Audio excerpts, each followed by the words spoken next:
झारखंड विधानसभा चुनाव में चुनाव प्रचार अभियान को रफ्तार देने के लिए केंद्रीय गृह मंत्री और बीजेपी के चाणक्य कहे जाने वाले अमित शाह झारखंड दौरे पर हैं। अमित शाह आज साहिबगंज से परिवर्तन यात्रा की शुरुआत की। इससे पहले पीएम मोदी भी झारखंड दौरे पर आ चुके हैं। उन्होंने जमशेदपुर से अपने एक सभा को संबोधित करते हुए झारखंड मुक्ति मोर्चा और कांग्रेस पर जमकर निशाना साधा था। झारखंड के 3 सबसे बड़े दुश्मन हैं।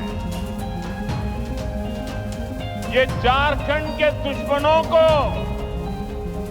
झारखंड के लोग जितना जल्दी पहचानेंगे उतना झारखंड का भाग्य सुनिश्चित होगा। झारखंड के ये 3 दुश्मन हैं, जेएमएम, आरजेडी और कांग्रेस।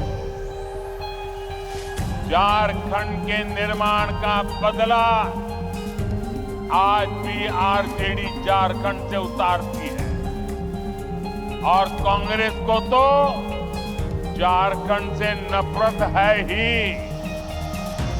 साथियों, जेएमएम वाले भी जब जब कुछ देने की बात करें तो सावधान हो जाइए,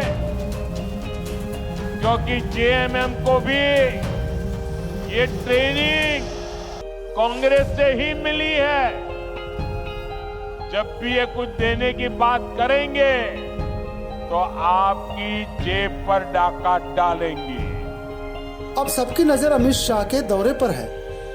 हेमंत सोरेन के मजबूत किले पर कोल्हान और संथाल दोनों ही झामुमो का गढ़ माने जाते हैं। झारखंड मुक्ति मोर्चा के इसी गढ़ में एक जगह पीएम ने अपनी सभा की तो दूसरी जगह अमित शाह हुंकार भरते नजर आए।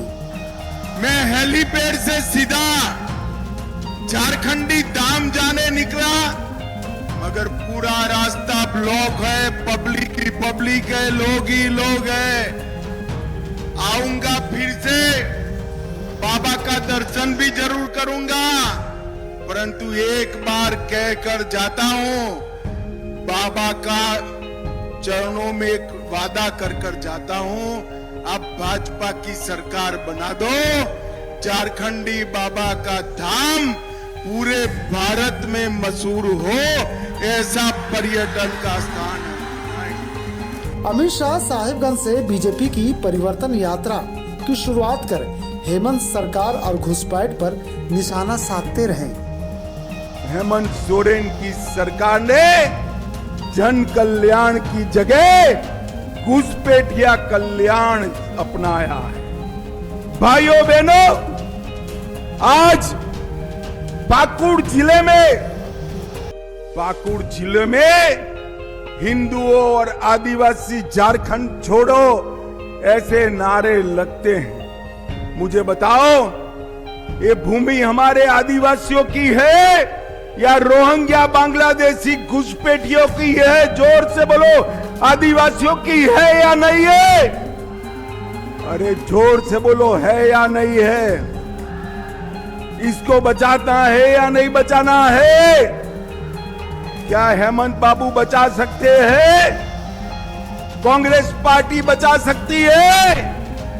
कौन बचा सकता है? केवल और केवल नरेंद्र मोदी बचा सकते हैं, भाजपा बचा सकती है। भाइयों बहनों, ये लालू यादव की पार्टी, जेएमएम और राहुल बाबा की कांग्रेस पार्टी, ये तीनों का वोट बैंक है घुसपैठिए। वोट बैंक के डर से वो घुसपैठ को रोकते नहीं, मगर मैं आज आपको कहकर जाता हूं, भगवान भला करे।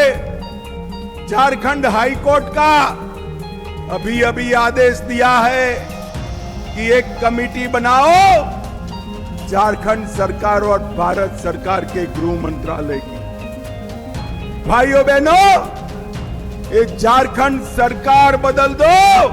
मैं आपको वादा कर जाता हूं, एक एक घुसपैठिए को चुन चुन कर झारखंड के बाहर निकालने का हम काम करेंगे।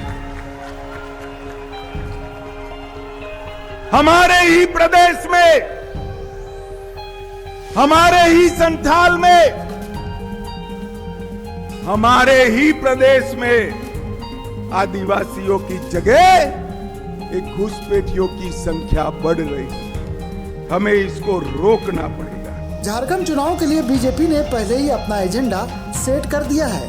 बीजेपी लगातार झारखंड में बांग्लादेशी घुसपैठ, डेमोग्राफी चेंज और आदिवासियों की घटती जनसंख्या का मुद्दा उठा रही है। अमित शाह इसमें और अधिक धार देते हुए कोल्हान और संथाल में बीजेपी मजबूत करने की कोई कोर कसर नहीं छोड़ा। दरअसल 2019 के विधानसभा चुनाव में बीजेपी कोल्हान और संथाल में पूरी तरह से पिछड़ गई थी। 14 सीटें वाले कोल्हान में जहां भगवा पार्टी एक सीट के लिए तरस गई, वहीं 18 सीटों वाले संथाल में सिर्फ 4 सीटें ही हासिल कर पाई थी।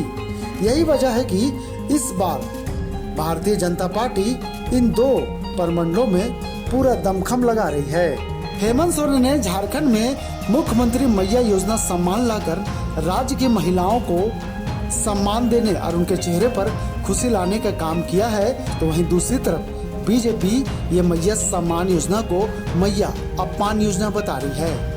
अब झारखंड विधानसभा के चुनाव में देखना यह बड़ा दिलचस्प होगा कि आने वाले विधानसभा चुनाव में किस पार्टी कितनी सीट लाती है और 2024 के सत्ता पर कौन काबिज होती है, ये तो परिणाम ही बता पाएगी।